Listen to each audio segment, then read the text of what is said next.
Nathaniel Richmond. En 2017, este juez de Ohio se encontró en una situación precaria después de que el padre de un sospechoso se presentara en el tribunal con la intención de asesinar. Eran aproximadamente las 8:00 am del lunes 21 de agosto de 2017 cuando se desarrollaron los hechos en el juzgado del condado de Jefferson en Steubenville. El juez Joseph J. Bretzes, hijo, se dirigía al edificio cuando vio a un cardenal que lo esperaba en el estacionamiento de un banco. Cuando el juez se acercó, uno de los hombres salió del auto y de repente abrió fuego contra el juez. Ese hombre era Nathaniel Richmond. Pero, ¿cómo exactamente se cruzaron Richmond y el juez Bryce y por qué su encuentro terminó en tragedia? Según los registros judiciales, Richmond era demandante en una demanda por homicidio culposo que estaba supervisando el juez.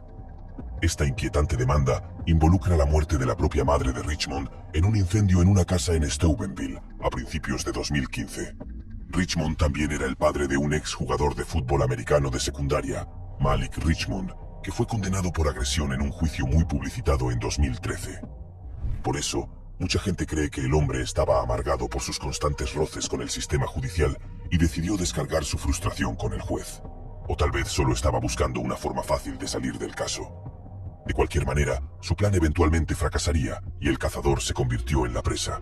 Inicialmente, Richmond tenía la ventaja, apuntando con una pistola al juez e incluso disparándole en el estómago. Pero este juez no estaba dispuesto a rendirse sin luchar. En un extraño giro que nadie vio venir, Brucesa se levantó y sacó su propia pistola, disparando al sospechoso mientras huía hacia el coche en el que se habían escapado. Otro agente también se dio cuenta del intercambio de disparos y se unió a ellos, disparando al atacante hasta que ya no pudo correr. Cuando el humo se disipó, el juez fue trasladado en helicóptero a un hospital de Pittsburgh y tras ser sometido a una operación, logró salir con vida. Las imágenes de las cámaras de seguridad del incidente se publicaron finalmente y mostraron que el ataque fue una emboscada. El otro sospechoso que conducía el coche de la huida también fue detenido y se enfrentó a una dura pena por su papel en todo el incidente.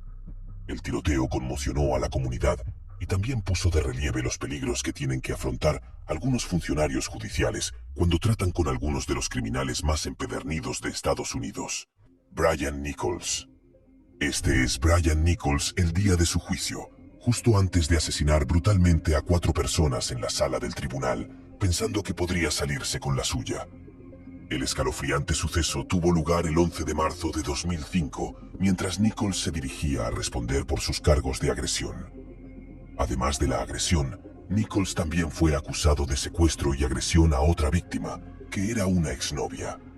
Su juicio fue una montaña rusa y el primer intento terminó en juicio nulo.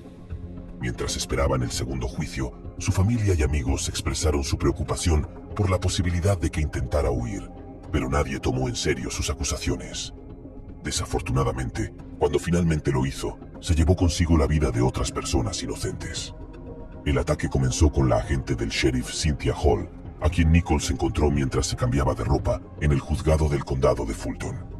Se las arregló para robarle su pistola de servicio Glock antes de golpearla hasta dejarla en coma. Después de cambiarse de ropa y ponerse la ropa de civil que se utilizará durante los juicios, Nichols formuló su plan de escape. Primero, se encontró con las administradoras del caso Susan Christie y Gina Clark Thomas, así como con el abogado David Allman, a quienes apuntó con una pistola y les exigió que lo llevaran a la oficina del juez Barnes, que presidía su caso. Un hombre, el sargento Grantley White, intentó desarmar al sospechoso, pero no lo logró. Sin embargo, White también había activado una alarma, que Nichols intentó disipar utilizando la radio de White. Después de una pequeña exhibición dramática, Nichols entró en la sala del juez Barnes y abrió fuego, quitándole brutalmente la vida a Barnes y matando a tiros a la reportera judicial Julianne Brandau. Mientras intentaba escapar de la sala, Nichols también disparó fatalmente al sargento Hoyt Tisley, lo que elevó el total de víctimas a 4. Pudo escapar de la escena robando autos y apuntando a personas con pistolas para cumplir sus órdenes, y por un tiempo pensó que había escapado. La búsqueda de Nichols fue una de las más intensas que Estados Unidos haya visto jamás, e incluso apareció en America's Most Wanted, con una recompensa de $65,000 ofrecida a cualquiera que pudiera ayudar en su arresto. Con toda la fuerza de seguridad buscando a Nichols, se asustó y se desesperó.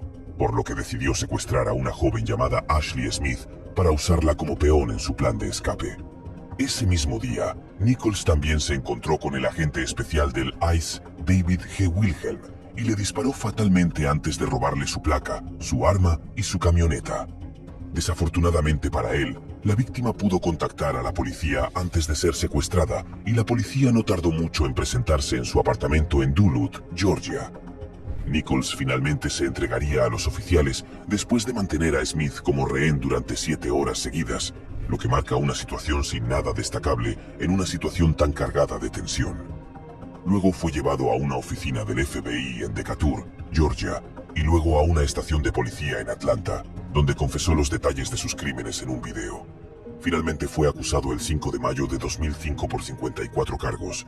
Inicialmente se declaró inocente y sus abogados citaron la locura como probable motivo de su absolución, pero el fiscal del condado de Fulton no se creyó la historia y solicitó la pena capital después de deliberar durante solo 12 horas. El jurado declaró a Nichols culpable de los 54 cargos que se le imputaron el 7 de noviembre de 2008, menos de un mes después. El 13 de diciembre de 2008 fue condenado a múltiples cadenas perpetuas sin posibilidad de libertad condicional. Aunque el objetivo era que el criminal se enfrentara a la pena de muerte, la ley de Georgia lo hacía prácticamente imposible, por lo que la fiscalía tuvo que conformarse con la cadena perpetua. Nichols se encuentra actualmente encarcelado en la prisión estatal de diagnóstico y clasificación de Georgia, donde probablemente pasará el resto de su vida. Michael Marin. El 28 de junio de 2012, el financiero, abogado y ex corredor de bolsa estadounidense, Michael Maron, sorprendió al mundo cuando se quitó la vida durante una audiencia judicial. Pero, ¿cómo un millonario que tenía todo lo que necesitaba se encontró en esta situación precaria? Se trata de una historia que nos remonta a 2009, cuando Marin supuestamente provocó un incendio en su mansión de $1 millón en Arizona. Al parecer, se enfrentaba a algunos problemas financieros. No podía pagar la hipoteca de su casa, por lo que intentó subastarla, pero eso no funcionó. Desesperado, incluso escaló el monte Everest, pensando que la publicidad que eso le daría ayudaría a vender su casa. Pero eso tampoco funcionó. Después de todo, sus opciones habían fracasado, y Marron se sentía cada vez más frustrado. Un día, decidió prender fuego a la casa, y luego huir usando una escalera de cuerda y vestido con un traje de buceo. Pronto fue arrestado y acusado de incendio provocado, lo que marcó el comienzo de un juicio sensacionalista que destruyó las pocas esperanzas que le quedaban a Marron. Cuando comenzó el juicio en mayo de 2012, el abogado de Marron le informó que podría enfrentarse a hasta 16 años de prisión por el delito. Y eso pareció haber sido la gota que colmó el vaso para él. Fue declarado culpable de los cargos, pero justo antes de que se dictara sentencia, Nichols hizo algo impactante. Un video de la sentencia muestra a Nichols aparentemente poniéndose algo en la boca, y minutos después, misteriosamente se desplomó. Fue llevado inmediatamente al hospital, donde falleció. Y durante las autopsias, el personal médico encontró sustancias tóxicas en su organismo, lo que significaba que probablemente había tomado una sustancia venenosa en esa sala del tribunal. Su hijo también recibió lo que parecía ser su última nota, junto con su testamento, lo que significa que las acciones fueron premeditadas. Pero antes de su muerte, Marin era un socialista que disfrutaba de las mejores cosas de la vida, viajando, saliendo de fiesta y ganando más dinero del que sabía qué hacer con él. Cómo perdió todo ese dinero y tuvo que recurrir a medios desesperados para sobrevivir sigue siendo un misterio. Y gracias a la dramática exhibición en la sala del tribunal, su historia sigue contándose muchos años después de su muerte.